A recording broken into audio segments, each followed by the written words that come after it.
Donald Trump is opening up some new lines of attack tonight, hitting Hillary Clinton for alleged connections between the Clinton Foundation and the State Department, and ramping up his questions about her health. Clinton, meanwhile, is firing back. And as you're about to see, the political fireworks are not just flying between the candidates. Here's ABC's David Wright.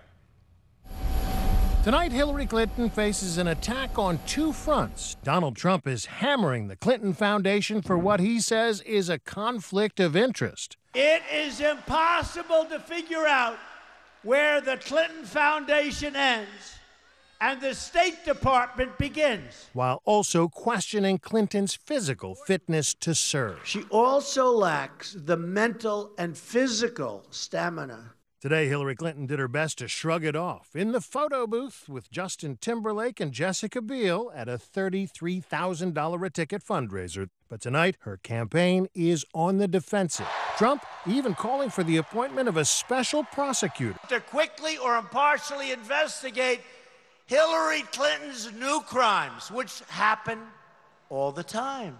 The Clinton Foundation controversy stems from a series of emails from top Clinton aides released by the conservative group Judicial Watch, which says that the emails reveal a pattern of big money donors getting streamlined access to the Secretary of State's office. For instance, the Crown Prince of Bahrain got a meeting with Clinton only after exhausting all the normal channels and turning to the Clinton Foundation for help. His government had given between $50,000 and $100,000 to the foundation. An executive from the foundation stepped in. Good friend of ours, he noted in an email to a top Clinton aide. Within 48 hours, the meeting was set. I'd like to invite to the stage Raj Fernando. Chicago commodities trader Rajiv Fernando was a big donor to the Clinton Foundation, who somehow got a State Department appointment to a sensitive international security board, even though Fernando had no known experience in that area. When my colleague Brian Ross first dug into his story, Fernando went after his cameras and threatened to have Brian arrested. I'll be arrested for asking questions of this man? Eventually, Fernando resigned from the board, but Brian's team caught up with him again at the Democratic National Convention. Rajiv Fernando, now a Clinton superdelegate. I'm just trying to help Secretary Clinton get elected. Today, the Clinton campaign pushed back on these and other stories, connecting the dots between the donors and the secretary's daily diary, claiming reporters had cherry-picked a limited subset of Secretary Clinton's schedule to give a distorted portrayal of how often she crossed paths with individuals connected to charitable donations to the Clinton Foundation. To help us hash it all out, we invited two of the sharpest tongues in both parties over to P.J. Clark's, the conservative Khaleesi, Ann Coulter, and the ragin' Cajun, James Carville, both of whom have new books out tonight. Hers is called In Trump We Trust, E Pluribus Awesome. His, We're Still Right, They're Still Wrong, The Democrats' Case for 2016. One of the big themes in this campaign has been the question of Washington politicians bought and sold by special interests. Right. Let's stipulate that the Clintons have cashed in on the presidency like nobody else. They're not the only former presidents that gave speeches. No, but they've gotten a lot more money. But it's like you're just more successful at it. We are in disagreement. This week, in answer to a lot of criticism, they finally said, if Hillary Clinton wins in November, no more foreign contributions, no more corporate contributions. That promise still gives the foreign despots and the corporations a few more months for their checks to clear. Isn't it a bit late? Okay. First of all, you're going to win.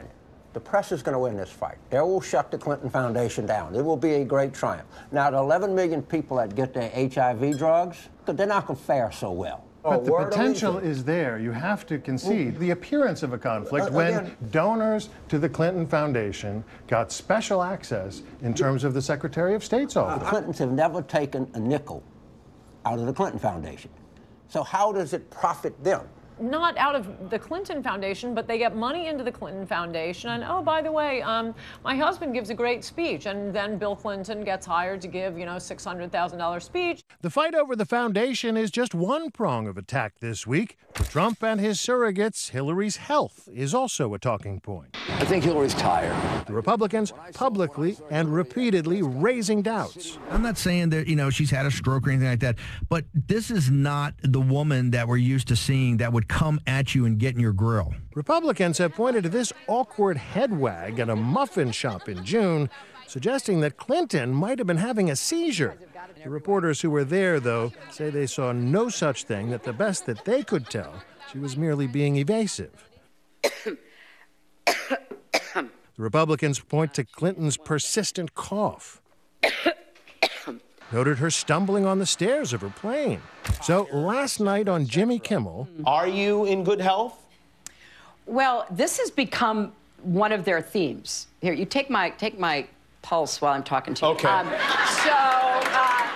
Make sure I'm alive. Oh, my God, there's nothing there. There's nothing there. What can I say? Clinton laughed it off. Back in October, the National Enquirer said I would be dead in 6 months. Oh, wow. Oh, boy. So with every breath I take, I feel like it's a You have a new lease on life. Yeah. Here's a reality check. Trump is 70, Clinton 68. Trump would be the oldest president ever elected. Clinton would be second oldest, second only to Ronald Reagan, who was just a few months older than she is when he was elected in 1980. I will not make age an issue of this campaign. I am not going to exploit for political purposes my opponent's youth and inexperience.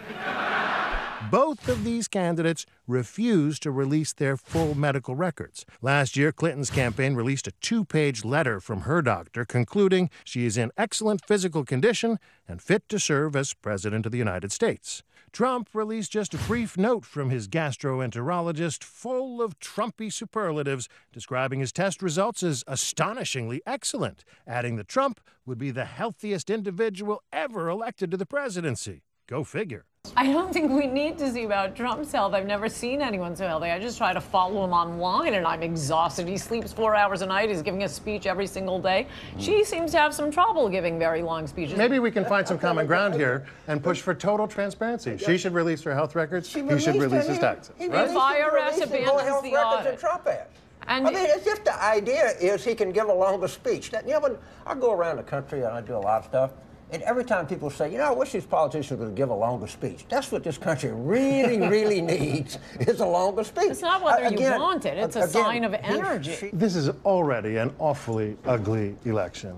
Win or lose, does either of you have any hope that the day after Election Day, whoever wins is going to be able to get anything done? Sure. This is one of the very clever things, I think, about the Trump campaign. An awful lot of the things he's talking about, frankly, they are executive branch powers, renegotiating trade deals, putting limits on certain types of immigrants coming in, building a wall. None of that he even needs congressional approval for. I think that this is going to break a jam because voters have a very clear choice in this election. You have one candidate says he's going to make America great again, that he's going to take us back to something. You have another candidate talking about moving forward. It's not even Labor Day, and already this race is the political equivalent of total war. But hey, if we can get these two to the table, maybe there's hope yet. I'm David Wright for Nightline in New York.